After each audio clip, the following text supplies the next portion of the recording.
Welcome to Meeting the Inconceivable, a podcast exploring Zen koans, dreams, and the creative life produced by Pacific Zen Institute.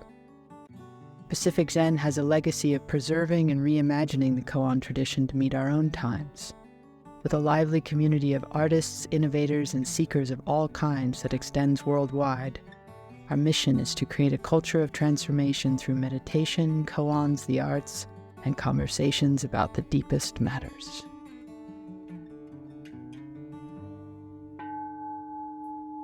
In this episode, Roshi Allison Atwill speaks on the nature of Zen's signature transmission beyond words and letters, hearkening all the way back to the Buddha who twirls a flower and sees the knowing smile of just one participant who understands.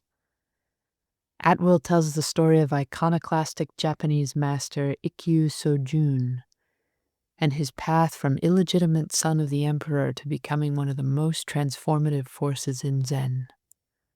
Along the way, she studies the nature of Ikkyu's particular awakening through hearing the sound of a crow late one night, and traces his initially hostile relationship with transmission to his final embrace of his own dharma. I want to speak about transmission in two ways. Transmission as, well, I looked it up, the etymology of it, and it said some very interesting things. Transmission is a kind of to send across, to convey across, a kind of passageway, to transfer or to pass on. So you can think of that as that I'm receiving the transmission of the teachings, but in the specific sense for the ceremony. But also another way to think of it is we're always receiving transmission. Inka is always being bestowed upon you. All of the teachings are being conveyed continually. So that's the form of transmission I want to speak about, as well as the formal Inka transmission becoming a Roshi. And it's also called the mind-to-mind transmission, which is kind of beautiful.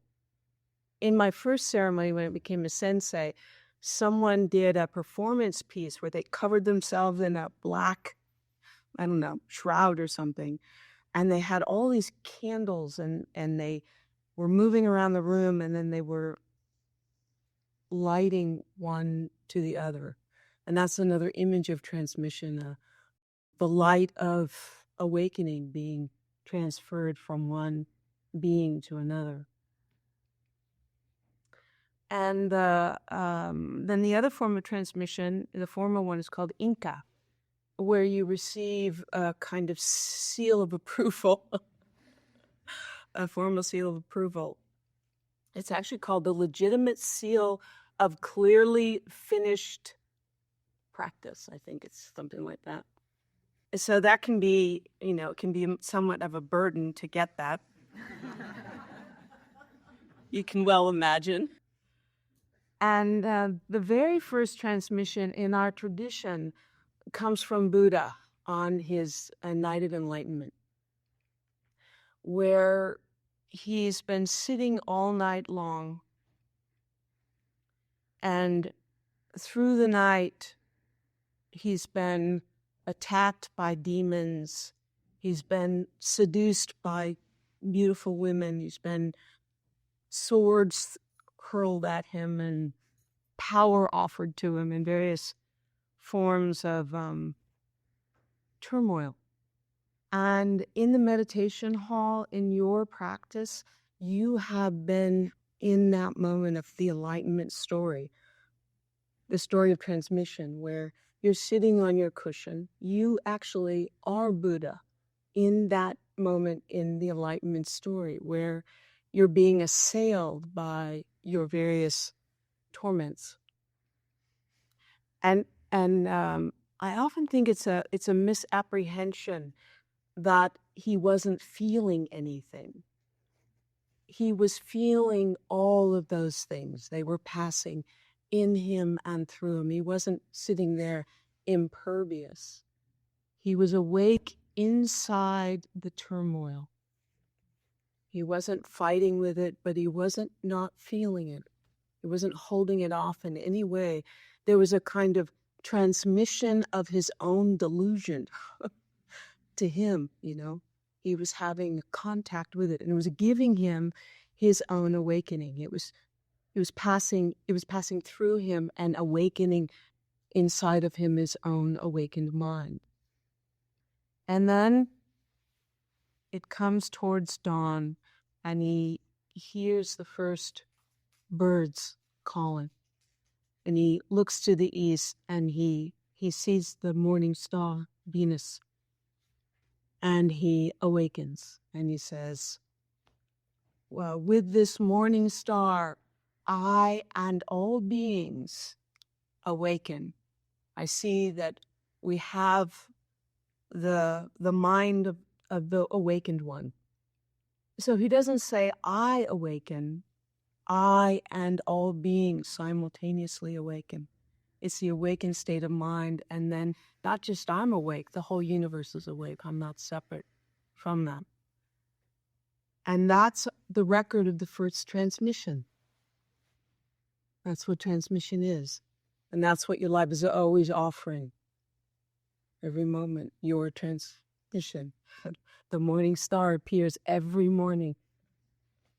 And then in the Chan tradition, the first Chan ancestor in our lineage is Bodhidharma, who, the wild southern barbarian who comes to India, and he began the formal ceremony of passing on the lineage all the way up to this room and this evening. And Bodhidharma will be here passing on the lineage. And he wrote, he says, a special transmission outside of scriptures, outside of the received texts that were written down and had to do with having to know things, believing things. And, you know, you all have your scriptures, your version of it. You know, it will never work for me. If only my husband could do XXX, then those are the scriptures I'm sort of. But it's outside of that. It's a special transmission outside of your scriptures, not depending on words and letters, directly pointing to the mind, seeing into one's true nature and realizing Buddhahood. So that's our history of where transmission originated. And I'm going to tell you a story of a Japanese Zen Master. His name is Ikkyu. And Ikkyu was a poet, he was a painter, and he was a feral Zen master. Kind of like me.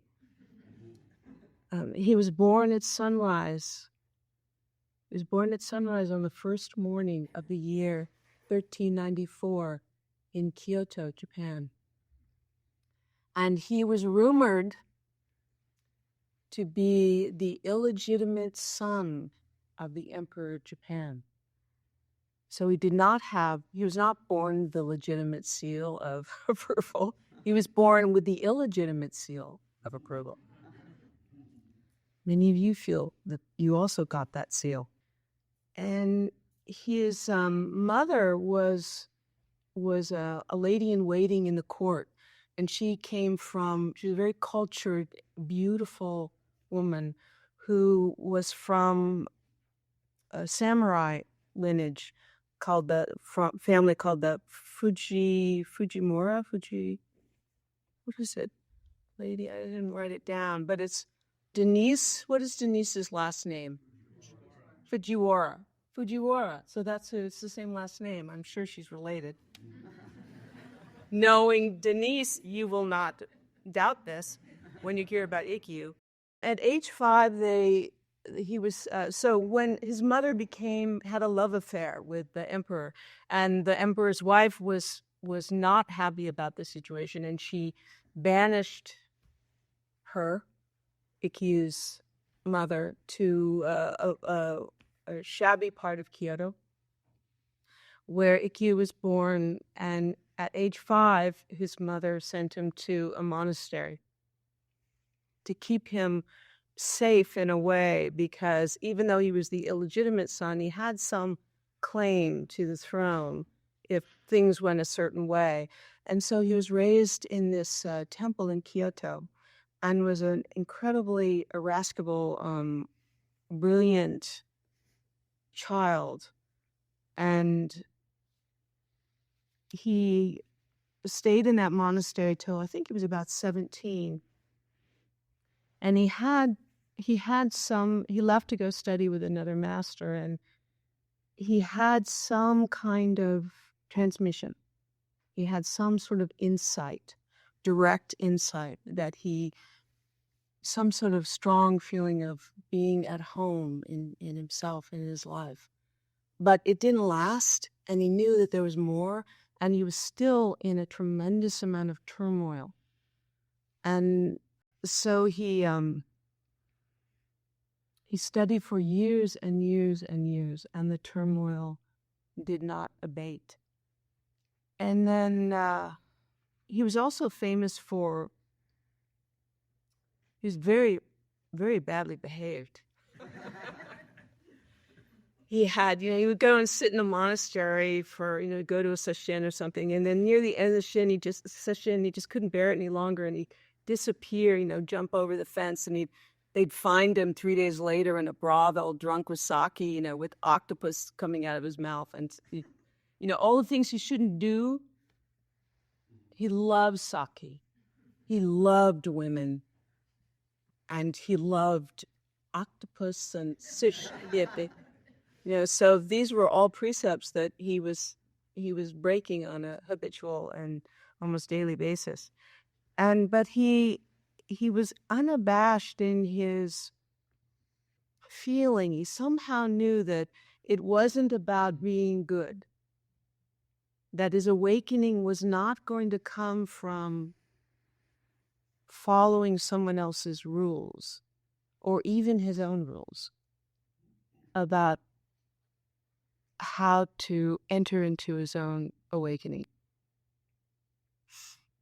And so this went on for many years, and his heart was really ill at ease still. And so he took to meditating all night long in a boat. He borrowed a boat from a fisherman, a wooden boat, and he'd take it out at night into Lake Biwa, and he'd row into the center of the lake, and he'd just drift all night long. And one night, it was a warm summer evening, and he had been drifting almost all night in the lake, and there was a whole array of stars, glittering stars covering the whole sky, and they were reflected in the lake towards him. So he was in a sea of stars in the black water, just drifting. And just before dawn comes on, he hears a crow. Caw, caw, caw. And he wakes up. And he writes this poem. For 20 years, I was in turmoil, seething and angry, but now my time has come. The crow laughs, and Arhat, which is an awakened person, emerges from the filth. And in the sunlight, a jade beauty sings. And that's a reference to his mother that he always felt had been wronged, and she was known as the Jade Beauty. And he always felt she had been covered in filth, and therefore he had to. And later on, he wrote a verse for his father, the emperor. Hearing a crow with no mouth cry in the deep darkness of the night, I feel a longing for my father before he was born. And after all of this, and he had come to his master approved of his awakening and decided he wanted to give him the official seal, the Inca, as to make him a Roshi. And when they had the ceremony, and when the teacher offered him the Inca seal, Ikkyu was so disgusted, he took it, he hurled it onto the ground, and he stomped away. His teacher was a little taken aback, but he didn't give up.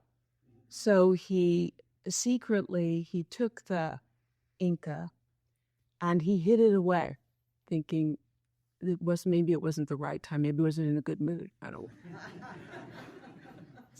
So he stashes it someplace safe for years. He doesn't let him know that he still has it.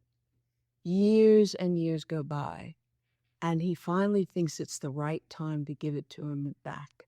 So he takes it out and he shows it, thinking Ikkyu will be really happy now that it's still got the Inca. Ikkyu sees it. He's enraged. He takes the Inca seal and he rips it to shreds this time and hurls it onto the ground and stomps out. But his teacher still didn't give up, and the teacher and his disciples picked up all the little pieces of shredded paper. They pasted them together, and they hid it away again. You know where this is going, don't you? So many years later, after his master had died, his disciples still had the Inca all pasted together. And very tentatively now, years go by, and they think he's older now, maybe he's mellowed out a bit. They show him the pasted together Inca, and he takes it from them, and he brings it to a candle, and he burns it. And there's only ash. So the only thing we have of his Inca document is just a pile of ash now. When Ikkyu was 77 years old, late in his life, he was wandering the streets of Kyoto, and he heard a musician singing and playing an instrument. And it was a blind woman named Mora, beautiful blind musician. She's much younger than him, maybe 40, 50 years, 60 years, I don't know, younger than him. And they fell deeply and passionately in love. And he wrote a poem to her, and it says, I was like an old leafless tree until we met. Green buds burst and blossom. Now that I have you, I'll never forget what I owe you. White-haired priest in his 80s. Ikkyu still sings aloud each night to himself, to the sky, to the clouds, because she gave herself freely. Because she gave herself freely, her hands, her mouth, her breasts, her long, moist thighs. And that was Morai's transmission to Ikkyu. They had a daughter together, and Ikkyu wrote a poem to his daughter. Even among beauties, she is a precious jewel, a little princess in this sorry world. She's the inevitable result of true love. And a Zen master is no match for her. Very late in life, during this time, there was a lot of turmoil in Japan, and one of the major monasteries, Daitakaji, was destroyed. And Ikkyu was asked to be the abbot of this destroyed monastery, which in a way is kind of perfect for him, a good gig for him. And he accepted. And he, in 7 years, was able to rebuild the entire temple. And I believe it still exists today, the original Daitakaji. Is this right? Yeah. We have it because of Ikkyu. And I'll read you what he wrote about becoming the abbot there. He wrote a poem called Upon Becoming Abbot of Daitakaji. Daido's descendants have nearly extinguished his light. After such a long, cold night, the chill will be difficult to melt with my love songs. For 50 years, a vagabond in a straw raincoat and hat, now mortified as a purple-robed abbot. So purple and gold would be the colors to signify an abbot. And I looked, and as far as I know, Ikkyu, I couldn't find any records of him giving transmission to anyone except for one. And I want to read first he wrote a poem called Who Transmits Zen. So it'll give you a little feel for how he feels about transmission. Who among Rinzai's descendants really transmits his Zen? It's concealed in this blind donkey, straw sandals, a bamboo staff, an unfettered life. An unfettered life. You can have your fancy chairs, meditation platforms, and fame and fortune, Zen. And then there is one little story, though, he wrote about a transmission that he gave. I raised a small sparrow that I loved deeply. One day it suddenly died, and grief-stricken by the loss, I decided to conduct a funeral service for my little companion, just as if it were a human being. At first, I called it Disciple Sparrow. But then upon its death, I changed it to Buddha Sparrow. Finally, I presented it with the posthumous Buddhist title, Honored One of the Forest. I composed a poem as a memorial. A 16-foot Buddha body of purple and gold, the abbot's colors, lies between the twin trees of nirvana, now liberated from falsehood beyond life and death, yet present in 1,000 mountains, 10,000 trees, and hundreds of springs. And I think the thing to say is that in that transmission, something's given up. We're not the same person that arrives.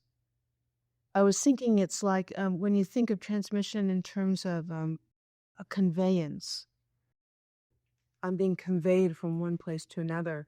I thought of Star Trek, and you know how they say, just beam me up, Scotty, and he disappears, he loses himself, and then he's someplace else. But in this conveyance, the same person doesn't appear in the other place. So I thought I'd tell you just a tiny bit about a little fragment of my own Inca ceremony. And I couldn't remember how many years ago it was. And I started looking up on emails and everything, like, when did this happen? And I realized, just have to look here.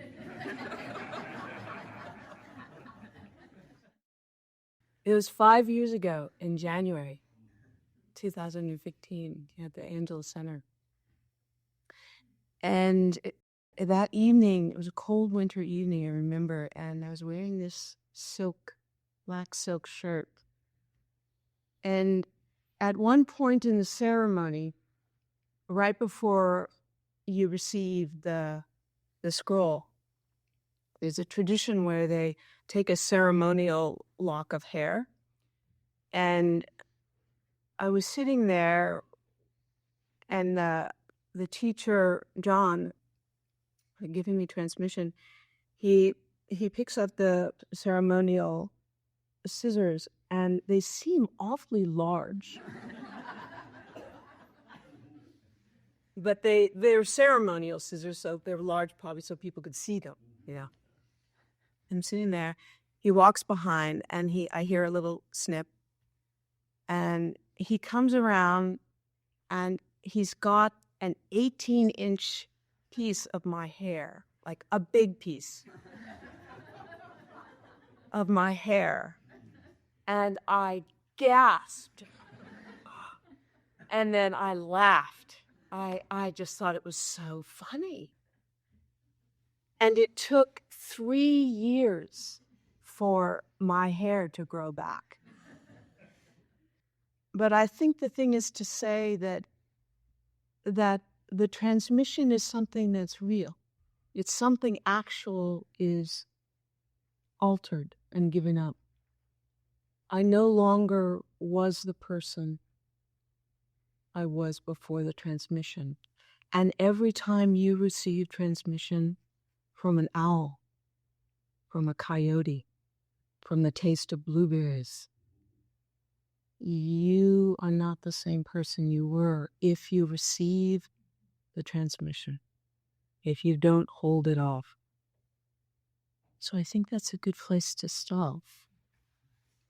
Stories of your transmissions.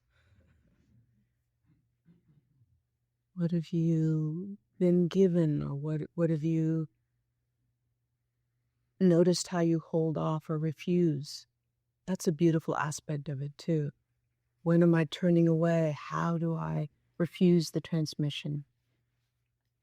Part of the story where he has his experience, and then he comes and he clearly tells his teacher, and his teacher decides, you're there. And how it struck me that it didn't matter what the teacher bought. And it didn't matter, the paper didn't matter. And it's all invisible anyway. You know, that's how I feel. So then at some point when he was ready, he did it he did it his way, in his own time. And however that happened. So I was struck by that. No matter how many times they tried to honor him, his teacher and Sangha, he's like, rip it up, burn it up. He's going to do it his own way. Well, that's a true thing, that it doesn't matter what, like we think, if I can get you to marry me, if I can get the marriage certificate, that will give me the thing I'm seeking. Or that even if my teacher disapproves of me and says, you don't understand, the answer you give to this koan is not right, then in some way we're not actually after an external approval. There's so much dis-ease in that. It's entirely unreliable. I have to keep then convincing you. And that's really about me convincing myself. And there's a perilous way to live. It's full of fear and effort. Yeah. Yeah, that reminds me a little bit of when JJ's going. And I, of course, love that he uses scalabags. Michael? As it was. From my granddaughter, my son's first baby girl. And she was born at the end of August, 3 weeks preemie. And having this extraordinarily beautiful being sit on my lap, gazing at me with her black eyes, was very much like she was just fresh out of the vastness and very present and kind of just making these little tentative inroads at the world, a little more like mother. And it just felt like this enormous connection with our rises from her, having just arrived, having just poked and deformed. It was this very huge and extraordinary. Yeah. A special transmission outside of British. I really loved this story and the boldness and the courage of Ikkyu to and burn that, and then but then you go like, what changed? How come he was willing to rebuild that monastery? It was like putting his transmission. I mean, for me, it was like he put it all back together and then passed on the monastery for others. That's an interesting image. Yeah, that the monastery itself became his. That's what I saw. His transmission document. Yeah, it's something really beautiful. Yeah. Yeah, just seeing Struck Lola's in the original story. I don't know. In the original story of Shakyamuni, he has awakening. And along with everything else.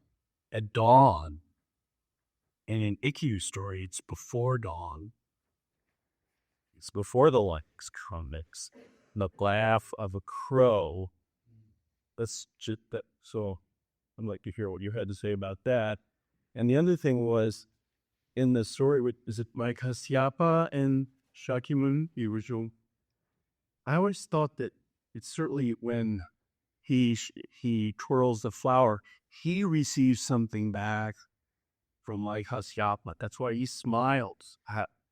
So I wonder about the two-way transmission. Two questions. Well, the first one is really a very interesting one to me. I also thought that too, that our own awakening, what holds our awakening, it's held in some piece of the universe. It's not held in a thought. It's not held in, someone's approval. A piece of the universe, a piece of the original awakening touches us, but it comes to us in our awakening comes in a form that's beautifully crafted, this jeweled piece for me. And clearly Ikkyu, who was in his mind, the impediment was this feeling of original stain. And so who brings it to him? Disreputable crow, in the dark, a sort of scandalous bird, holds his awakening. I see there's a beautiful poetry in that. And I think that's true, that entering into our own awakening, it's held in the rejected material. It's held in the very place we were trying to get rid of. That's where it's being held. Yeah. Where it can't possibly be. Right. Where we're not looking. We're actually actively burying that part. Yeah. Yeah. And then we can skip the second question. Michelle. This morning, I went, small transitions. I went to get a cup of coffee from Santa Espina's Hotby, and the little lever that you move to make the coffee come out says, "Do not serve." And I've been getting coffee all week from there. This probably always said that. I never saw it before. Looked at him at that. Do not serve. Do not serve to me. Do not serve to other people. Maybe there's no coffee. Oh, there's this coffee. And he really made like, what is that? And it was like this little Transition. Do not serve. Do not serve, Michelle.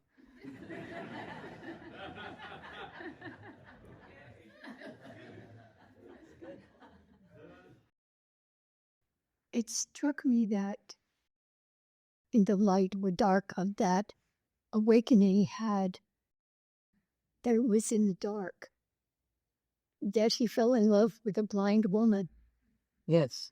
that it is not something you can grasp. It's not to be seen, pointed at, and he didn't want the evidence of something that has no evidence in itself. It's thrilling not to need evidence, isn't it? Because that's mainly what we're doing, looking for evidence. Yeah, that's good. Well, I was thinking about transition. I like this word because I've been thinking about it a lot years and how we think like a transition ceremony as being some sort of accolade at certain length in your journey. But I feel like transition does happen all the time. I feel like anytime I listen to a Dharma talk, if I'm really there, I can see, I can feel, I can feel the ancestors. But most recently, what I've been really noticing it is through animals, and my cat transits all the time. Sometimes it will static and bald. But most recently, I was tasked with, I chose a task of feeding a sheep while the owner away. And the sheep is a little bit, probably like Ikkyu, a little feral, and doesn't really seem to know humans yet. It's certainly not Juki. It seems why you have very good reason, or she, to not trust humans. And so I was invited or challenged to see it would get out of my hand. I think it's a she. And it knows immediately that food is coming because it sees a person, or you call it and it comes from this pen and it comes. And then all of a sudden it recognizes that it doesn't recognize this person being me. And it looks up with his eyes, his sort of mournful bedroom eyes, and it starts tapping his foot, pawing like a sheep. And there are no words in the human language that can convey what this sheep's feeling. It wants the food. It doesn't want the person. And I just want to go around stamping my foot now. I just like for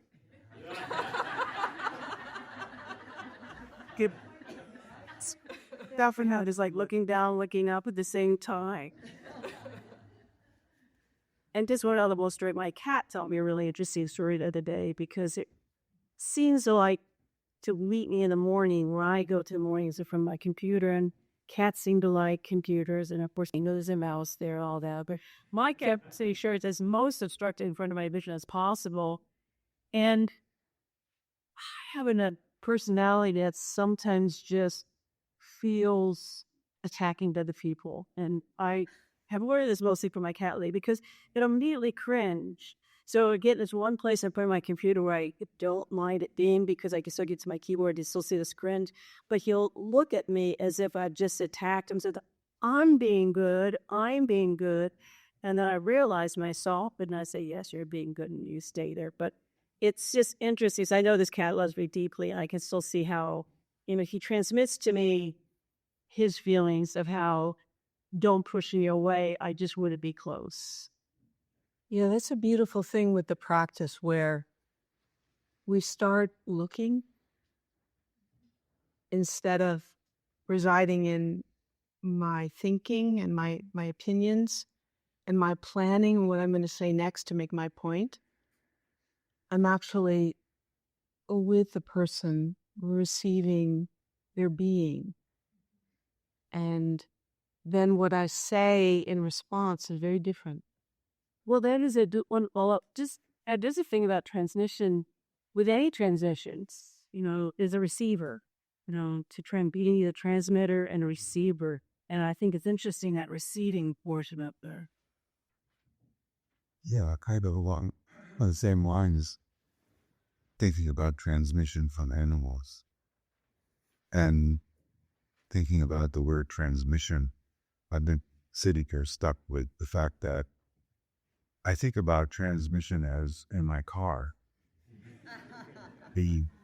It's manual, and I have to put the clutch in. And in many ways, I think of when I'm receiving, open to receiving, the clutch is in, the engine's running, the thoughts are running, but the gears aren't sure. That's what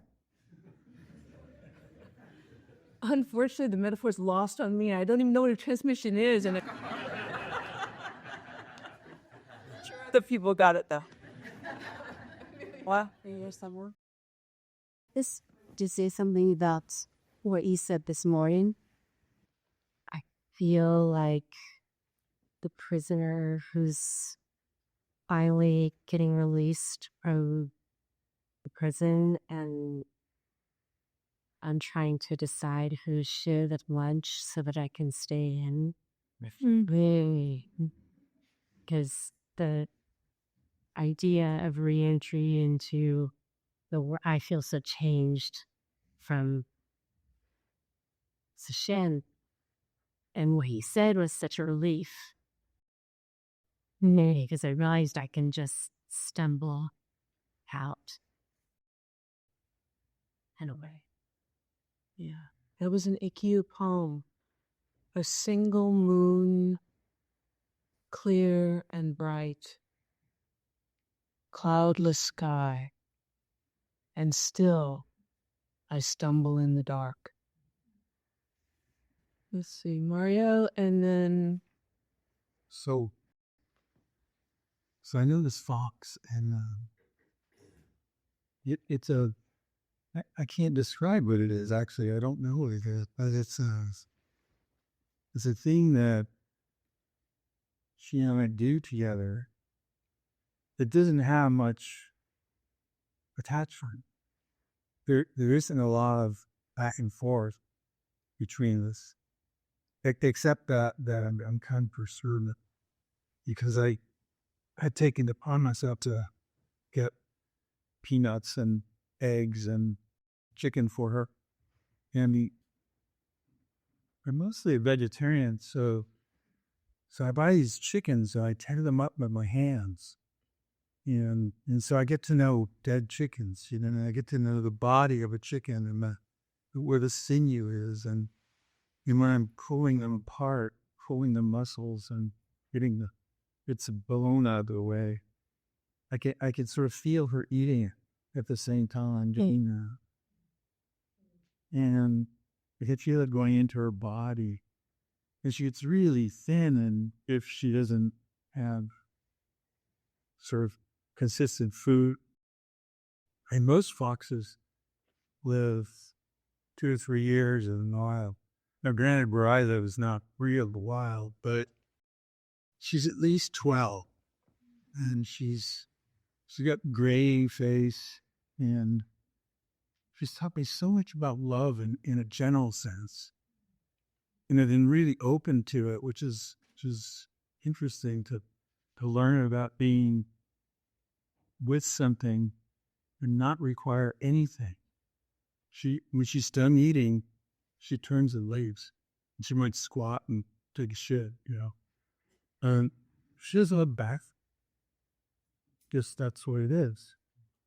And there's just something I can't describe about that. It's just too much to describe for me.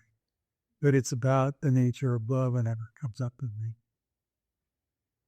So that's more transmission. Yes, that's in the transmission, the experience of transmission. There's this recognition, not recognition, this experience of I and all things awaken. This song? Zidon. So I love the Ikkyu poem this morning without sunlight in the dark in the bright moonlight. I had a dream 2 nights ago in which I was watching a little girl skiing for the first time. And it wasn't clear whether it was my child or not. And she had at the point where she was very much able to stay up on the skis, and she was going over jumps and magnificently and going over the jump and consistently landing flat on her back. But with this pride and joy, and then getting up and doing it again over the jump and falling flat on her back.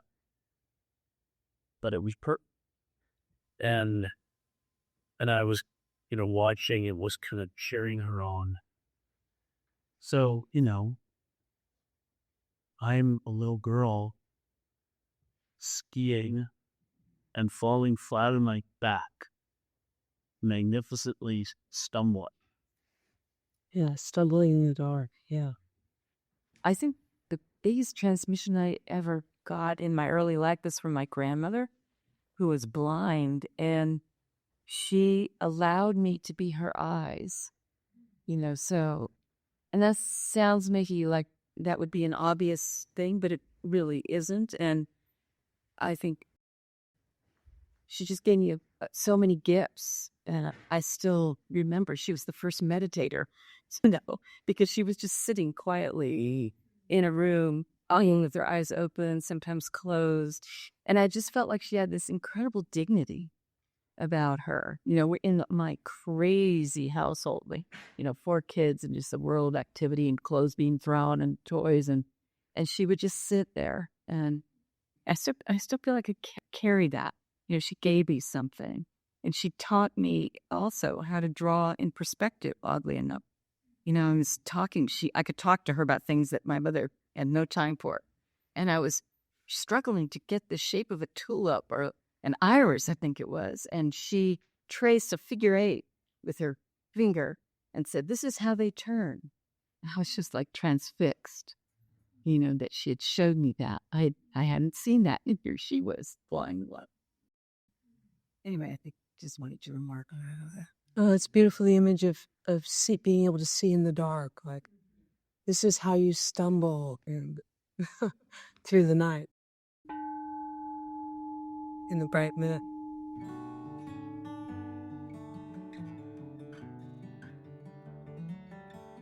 To support these episodes or learn more about upcoming programs and retreats at Pacific Zen Institute, visit us at pacificzen.org. You'll find details on John Tarrant's Sunday Talks, our Open Temple morning meditation, and our Zen Luminary series featuring intimate conversations with scholars, poets, and teachers of Koan Zen. Thanks for listening.